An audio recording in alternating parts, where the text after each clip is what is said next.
আসসালামু আলাইকুম। আশা করি সবাই ভালো আছেন। আজকে আমরা গোল্ডেন স্টার পক্ষ থেকে আসছি হামরাতে।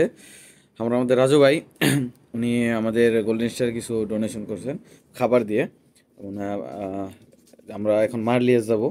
তো মারলিয়াস একটা বাচ্চা আছে, বাচ্চার জন্য 4টা দুধ, এরপরে 10টা এন্দুমি দিছে। এরপরে আমাদের যে জিনিসগুলো শর্ট ছিল, তো তিনি এইগুলা কাভার করছে, যেমন চা দিছে, মশলা, লবণ, চিনি, মুড়ি ও ইত্যাদি আরও অনেক কিছুই। তো ধন্যবাদ আমাদের রাজু ভাইকে যে আমাদের পাশে থাকার জন্য। ইনশাল্লাহ মানবতার কাজে সবাই এগিয়ে আসবেন। আমাদের সভাপতি সাহেব কিছু বলবেন?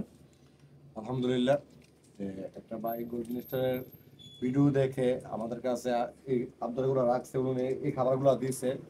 ধন্যবাদ দিয়ে শুরু করতে চাই না, মানব সবাই সবাই এগিয়ে আসেন। দেখেন 2,000 বাংলাদেশি আছে, তো এখানে যদি সবাই আমরা 5 টাকা 10 টাকা করে মানুষকে ডোনেশন করি, তাহলে কিন্তু আমাদের 1.5 লাখ বাংলাদেশি, 2,000 বাংলাদেশি চালানো অসম্ভব কিছু। তো আমরা বাংলাদেশ আমার সাথে আবদার রাখবো অত শীঘ্রই যদি বাংলাদেশ যারা যুদ্ধ অবস্থায় আছে লোকগুলোকে দেশে পাঠানো যায়, এই চিন্তা আপনারা করেন, এই লোকগুলো আগে দেশে পাঠান। ভালো থাকবেন সবাই। আসসালামু আলাইকুম।